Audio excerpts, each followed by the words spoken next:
तो hello guys, मेरा नाम है अमरीश। आप देख रहे हैं मेरा चैनल मंटू रिएक्शन। तो आज मैं जो वीडियो लाया हूँ जो है हॉलीवुड की एक मूवी जिसको हिंदी में एक्सप्लेन किया गया है और मूवी का नाम है शॉर्टकट जो 2020 में आई थी। ये एक प्रकार की हॉरर और फैंटेसी मूवी है। तो आप देखते हैं कैसी मूवी है और किस टाइप का इसका एक्सप्लेनेशन किया गया है। अभी मुझे कुछ नहीं पता है, लेकिन उससे पहले आप वीडियो को लाइक कर देना और चैनल को सब्सक्राइब कर लेना। नीचे सब्सक्राइब का बटन उसको दबा देना और बेल बटन को जरूर दबाना ताकि आपको मिल सके हमारे आने वाले वीडियो की जानकारी सबसे पहले। चलिए अब वीडियो स्टार्ट करते हैं। तो इस कहानी के शुरू में हमें एक अंधेरा जंगल दिखाया जाता है जहाँ एक बच्चा भाग रहा था, किसी से डरकर या किसी से बचकर। सीन कट होता है और हमें इसी जंगल के दरमियान से गुजरती एक सड़क पर एक रेड बस दिखाई जाती है।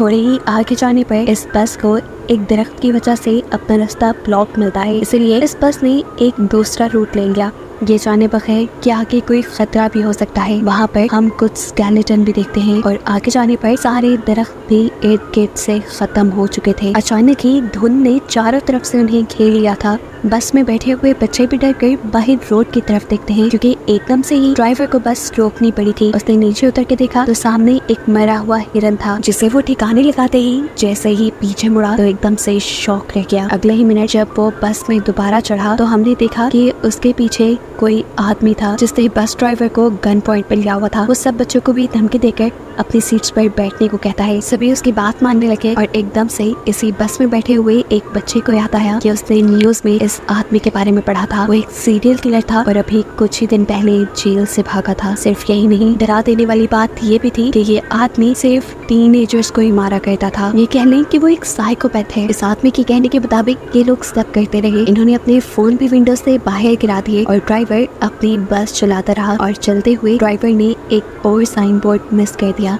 जिस पर लिखा था कि वो एक मिलिट्री के खाली जोन की तरफ बढ़ रही है। यानी एक ऐसा एरिया जहाँ सालों पहले रिसर्च की गई थी लेकिन अब वहाँ पर कोई इंसान नहीं रहता था। ये एक टनल थी जिसमें इस टाइम बहुत सी लाइट्स चल रही थी और इसी टनल के अंदर एकदम से उनकी बस रुक जाती है। इन्हें मालूम हुआ कि बस का इंजन खराब हो गया है। उस साइकोपैथ किलर को लगा कि ड्राइवर उसके साथ चालाकी कर रहा है, इसीलिए उसने एक बच्ची को गन पॉइंट पे ले लिया और ड्राइवर से कहा चलो उतरो नीचे और मेरे सामने बस ठीक करो। कोई भी चालाकी करने की कोशिश की तो मैं इस बच्ची को मार डालूंगा। इसी दौरान अचानक इस टनल की लाइट भी चली गई। ये सभी अचानक घबरा गए। एकदम से ही इस अंधेरी टनल में इन्हें खौफनाक आवाजें सुनाई देने लगी। किलर ने ड्राइवर को इशारा किया कि जाओ जाकर देखो वहाँ क्या है। ड्राइवर भी अपनी टॉर्च लेकर आगे बढ़ा। जैसे जैसे वो खूब अंधेरी की तरफ बढ़ता रहा उसे एक साया दिखाई देने लगा। करीब जाने पर पता चला वो तो एक भयानक दिखने वाला मॉन्स्टर था। ड्राइवर ने डर के चीख मारी और उस मॉन्स्टर ने उसे चेस्ट से पकड़कर मार डाला। अंदर बस में बैठे हुए लोग ये सब कुछ देख रहे थे। वो किलर भी उस लड़की को लेकर जल्दी से बस के अंदर ही आ गया। ये लोग चिल्लाने लगे थे। किलर इन सबसे खामोश रहने को कहता है ताकि वो मॉन्स्टर इन्हें देख ना पाए, सुन ना पाए और तेजी से बस स्टार्ट करने की कोशिश करता है। लेकिन यहाँ पर बस की चाबी नहीं थी, वो तो थी अभी तक ड्राइवर के हाथ में जिसे वो मॉन्स्टर मार चुका था। वो इन बच्चों को काम देता है ड्राइवर के हाथ से चाबी लाने का। एक लड़की जैसे ही चाबी लाने के लिए डरते डरते ड्राइवर के पास पहुंची तो उसे देखकर वो शॉक रह गई। वो मर चुका था। लड़की को यकीन नहीं आ रहा था। हमसे उसके आंसू निकलने लगे, लेकिन ये रोने का वक्त नहीं था। उसने एहतियात से ड्राइवर के हाथ से चाबी ली और बस में वापस आ गई। बस में बैठकर भी उसकी हालत अजीब थी। बाकी बच्चे जब उससे ड्राइवर के बारे में पूछते हैं तो वो नाम में सर हिला देती है क्योंकि अब वो जिंदा नहीं रहा था। ये सुनकर ये सब बच्चे भी दुखी हो गए। यहाँ अभी किलर रेजी नाम के लड़के को बस स्टार्ट करने को कहता है, लेकिन बस तो खराब थी, कैसे स्टार्ट होती। उसे धमकी देता है कि अगर तुमने बस स्टार्ट ना की तो मैं इन सबको मार दूंगा। लड़का भी बाकियों से काफी जोशीला था। बिना डरे वो उल्टा इस किलर से ही बहस करने लगता है और मौका पाते ही पीछे से एक बच्चा उसे धक्का दे देता है। वो नीचे गिरा तो रेजी ने एकदम से उसके हाथ से एक गन छीन ली और फिर उसी के ऊपर पॉइंट कर दी। ये देखकर वो किलर हंसने लगा और उसने बोला तुम नहीं मुझे मार सकते। अरे मारने के लिए बहुत हिम्मत चाहिए होती है जो तुम्हारे में नहीं। इससे पहले कि ये बच्चा कुछ करता एकदम से इस बस की छत से इन्हें आवाज आती है। इस आवाज ने सबको डिस्ट्रैक्ट कर दिया और किलर ने दोबारा अपनी गन उनसे छीन ली। अब बस के ऊपर से आने वाली आवाजें भी बढ़ चुकी थी जिसकी वजह से कि सारे बच्चे डर जाते हैं और गुस्से में किलर बस से उतरता है और चिल्लाने लगता है जो भी हो अंधेरे से बाहर निकलो, मेरा सामना करो। वो यही सब कह रहा था कि एकदम से उसकी बोलती ही बंद हो गई। उसके चेहरे पे अजीब खौफ से भरी मुस्कुराहट आई और एकदम से किसी ने उसके ऊपर हमला कर दिया। हमला करने वाले ने उसका सर धड़ से अलग कर दिया था और बस के अंदर से ये देखकर बच्चे बिल्कुल शॉक रह गए। वो खामोश हो चुके थे क्योंकि उन्हें क्रिएचर यानी मॉन्स्टर की एक हाथ में उस आदमी का सर और वो खौफनाक सी दिखने वाली क्रिएचर नजर आ रही थी। उसके हाथ में बहुत सारे टेंटिकल्स थे जो उसने इस आदमी के सर के अंदर धंसाए हुए थे। इन्हें समझ ही नहीं आ रही थी कि ये क्या करे। ये लोग अब अपनी जान बचाने के लिए इस बस के अंदर रहने का ही डिसाइड करते हैं, लेकिन तब तक ही जब तक इन्हें अपने बस के बाहर से अजीब आवाजें सुनाई नहीं देने लगी थी। कड़कड़ाती हुई आवाज से बस का दरवाजा खुला और इन्होंने बस की सीट के ऊपर उसी मॉन्स्टर के बड़े बड़े हाथ देखे। इन्हें मॉन्स्टर बस के अंदर आ चुका था, जिससे बचने के लिए ये बस के दूसरे डोर से नीचे की तरफ भागने लगे, पर ये दरवाजा नहीं खुला। उनके हाथ में टॉर्च थी जिसका मुंह गलती से जब मॉन्स्टर की तरफ होता है तो ये नोटिस करते हैं कि मॉन्स्टर इस लाइट से डर रहा है। बस इसी चीज का फायदा उठाते हुए इन्होंने उस मॉन्स्टर को लाइट के सरिये ही दूर रोक के रखा कि जितने में इनकी बस का दरवाजा भी खुल गया और ये लोग बस से उतर गए। लाइट को मॉन्स्टर की तरफ रखते हुए ये लोग आगे की तरफ भागते रहे और पहुंचे एक बंकर के अंदर। इस बंकर के अंदर एक रूम भी था जिसपे इस पूरी जगह का एक मैप बना हुआ था, जिस देखकर ये पता चलाते हैं कि ये एक मिलिट्री बेस है और अगर ये एक मिलिट्री बेस थी तो यहाँ पर लाइट भी हो सकती थी और कंट्रोल पैनल भी हो सकता था। और अगर इन्हें उस मॉन्स्टर से बचे रहना था तो किसी तरह इन्हें वो कंट्रोल पैनल ऑन करना था जिससे यहाँ की लाइट्स जल जाएं और वो मॉन्स्टर इनसे दूर रहे और फाइनली ये लोग बच के जा पाए। ये लोग कंट्रोल पैनल को ढूंढकर उसे ऑन करने का डिसाइड करते हैं। मैप को रखकर ये एक पूरा प्लान बनाते हैं और सोचते हैं कि आखिर कहाँ पर वो कंट्रोल पैनल हो सकता है। नोलन और उसका साथी पावर पॉइंट को ढूंढने के लिए चले जाते हैं, जबकि यहाँ पे बैठे हुए ये तीनों अजीबोगरीब तरीके से अपना टाइम पास कर रहे थे। अब कोई नहीं, इन दोनों लड़कों से कहती है मुझे वॉशरूम जाना है। अकेले वो जा नहीं सकती थी क्योंकि उसे डर लग रहा था, इसीलिए रेजी उसके साथ चला गया। रेजी उसे बातों में तंग किया जा रहा था, इसीलिए अब क्वीनी उसे कोई जवाब नहीं दे रही थी। काफी देर हो गई। क्वीनी उसकी तरफ जब मुड़ी नहीं तो उसे कुछ अजीब लगा, इसलिए फाइनली उसने पीछे मुड़कर देखा तो वहाँ क्वीनी थी ही नहीं। उसके तो होश ही उड़ गए। जोर जोर से चिल्लाते हुए वो यहाँ वहाँ क्वीनी को ढूंढने लगा। उसके दूसरे दोस्त को भी ये बात पता चल गई कि क्वीनी गायब है। ये लोग इस पूरे एरिया में क्वीनी को ढूंढने लगे और आखिर एक ऐसी जगह पहुँचे जहाँ इन्हें क्वीनी दिख गई। लेकिन इस वक्त क्वीनी के ऊपर एक मॉन्स्टर था, एक भयानक मॉन्स्टर जो बस क्वीनी को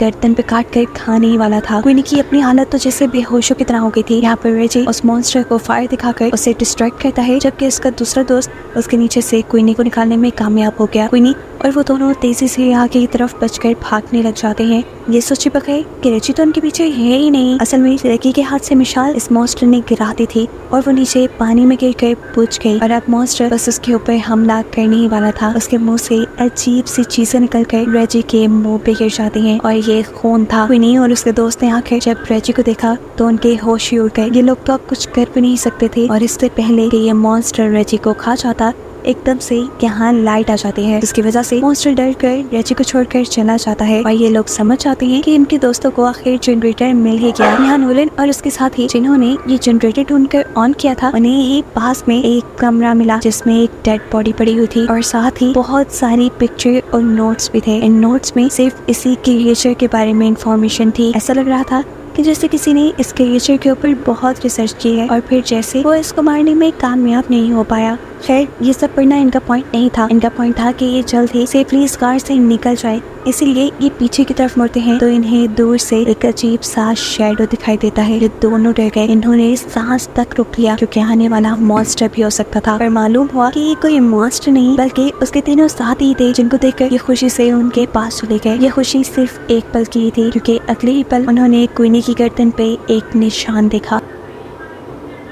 वो जख्म था, बहुत गहरा जख्म जिसके अंदर से खून निकल रहा था। ये उस मॉन्स्टर के काटने की वजह से हुआ था। ऐसा भी हो सकता था कि अब क्वीनी इन्फेक्टेड होकर उस मॉन्स्टर में बदल जाए। उनमें से कहता है कि शायद हमें क्वीनी को साथ नहीं रखना चाहिए, लेकिन ये लोग ऐसा नहीं करते। ये क्वीनी को साथ ही रखते हैं। उसके साथ आके क्या होने वाला है इस चीज की इन्फॉर्मेशन लेने के लिए ये दोबारा उसी कमरे में जाते हैं जहाँ पहले उन्हें बहुत से नोट्स मिले थे उस मॉन्स्टर के बारे में। वहाँ पड़े हुए बहुत से नोट्स में से वो एक नोटबुक उठाते हैं और उसे पढ़ना शुरू करते हैं। ये एक लड़के की कहानी थी जिसे अपनी बहन के साथ नई नई जगहों को एक्सप्लोर करना बहुत अच्छा लगता था। और ऐसे ही ये लोग एक दिन एक्सप्लोर करते करते इस मिलिट्री बेस तक आ गए। वो लड़का जिसने ये कहानी लिखी थी वो यहाँ के मैप को गौर से देखता रहा और पीछे ही रह गया, जबकि उसकी बहन आगे आगे बढ़ती रही और एकदम से वो शॉक हो गई जैसे उसे टनल के अंदर कोई अजीब चीज नजर आई हो। पीछे जो उसका भाई खड़ा था वो जैसे ही उसकी तरफ देखता है तो अब बहुत देर हो चुकी थी। टनल के अंदर से चीखने चिल्लाने की आवाज आ रही थी। इससे वो खुद भी डर गया और अंदर जाकर अपनी बहन को बचाने के बजाय वो जंगल की तरफ भागने लगा ताकि वो अपनी जान बचाकर यहाँ से जा सके। ये वही सीन है जो हमने मूवी के स्टार्ट में देखा था। इस टाइम ये बच्चा तो यहाँ से चला गया, लेकिन अब उसके दिमाग में ये इंसिडेंट रह गया था। उसके दिल में ये बात रह गई थी कि उसकी लापरवाही की वजह से उसकी बहन मारी गई और अब वो उस चीज से बदला लेना चाहता था जिस चीज ने उसकी बहन को मारा था। सालों गुजरने के बावजूद भी वो कुछ नहीं भूल पाया। उसने इस मॉन्स्टर के ऊपर रिसर्च की, उसके बारे में एक एक चीज पता चलाई और फिर प्लान किया कि कैसे वो इस मॉन्स्टर को मार सकता है। उसने मॉन्स्टर को मारने के लिए एक मशीन तक बना डाली थी, लेकिन इससे पहले कि वो मॉन्स्टर को मार पाता, उसकी बुरी किस्मत के मॉन्स्टर ने उसके यहाँ होने का पता चला लिया और उसे ही मार डाला। उसी के बनाए नोट से ये लोग ये भी पता चला पाते हैं कि वो मॉन्स्टर जिसके ऊपर हमला कर लेता है या जिसका खून चख लेता है उसे मार कर ही रहता है। और अब क्वीनी के ऊपर बहुत ज्यादा खतरा था। ये लोग फैसला करते हैं कि क्वीनी को बचाने के लिए ये लोग लड़ेंगे। उस आदमी ने जो काम शुरू किया था उसे ये लोग पूरा करेंगे, उसकी मशीन को ये लोग कंप्लीट करेंगे और उस मॉन्स्टर को मार देंगे। लेकिन क्वीनी यहाँ कहती है नहीं, मेरी वजह से कोई अपने आप को खतरे में नहीं डालेगा। लेकिन उसके सारे ही दोस्त अच्छे थे, वो कहते हैं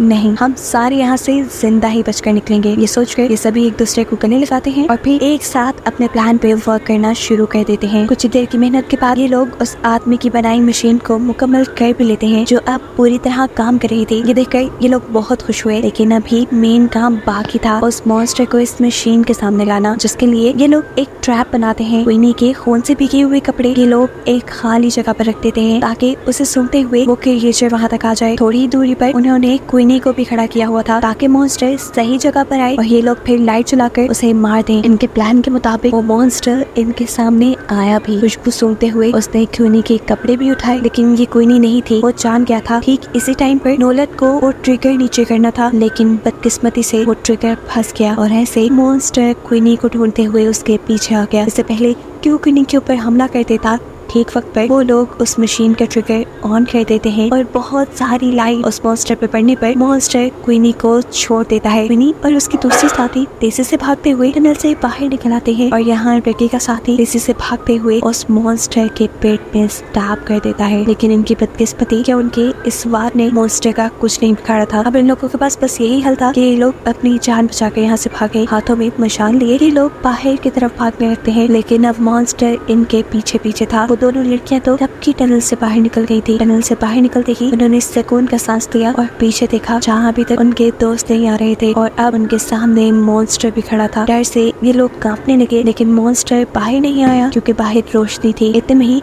पीछे हम उन तीनों लड़कों को भी देखते हैं जो अब इस मॉन्स्टर के करीब आकर पीछे से उसे आग लगाकर टनल से बाहर आ गए। वो मॉन्स्टर आग में चल गया और फाइनली इनका प्लान सक्सेसफुल रहा। इन्होंने उस मॉन्स्टर को मार दिया था। इन सब की जान बच गई थी। ना सिर्फ अपने लिए, इन्होंने यहाँ आने वाले आगे सभी लोगों के लिए खतरा खत्म कर दिया था। इसीलिए ये बहुत खुश थे। कहानी के आखिरी सीन में ये बच्चे अपने ड्राइवर को याद करते हैं जिसने इनसे एक पहेली पूछी थी कि वो ऐसी क्या चीज है जो हर मुसीबत से हमें बाहर निकाल देती है। उस टाइम तो इन्हें इस पहेली का जवाब नहीं आया था, लेकिन अब ये लोग समझ गए थे कि वो चीज हिम्मत है जो किसी भी इंसान को किसी भी मुश्किल से बाहर निकाल देती है। मरते हुए भी ड्राइवर इन्हें बहुत बड़ा सबक दे चुका था जो इनकी लाइफ में बहुत काम आने वाला था। और बस यही बताते हुए ये कहानी यहाँ खत्म हो जाती है। तो भाई वीडियो मैंने देख लिया। मूवी थोड़ी सी हॉरर थी और सस्पेंस भी था, लेकिन अच्छी थी और एक्सप्लेनेशन भी काफी अच्छा था। आपको वीडियो कैसा लगा कमेंट्स करके जो बताइएगा। वीडियो अच्छा लगे तो वीडियो को लाइक कर देना, चैनल पे ना तो चैनल को सब्सक्राइब कर लेना। कल फिर मिलते एक नए वीडियो के साथ, तब तक के लिए बाय।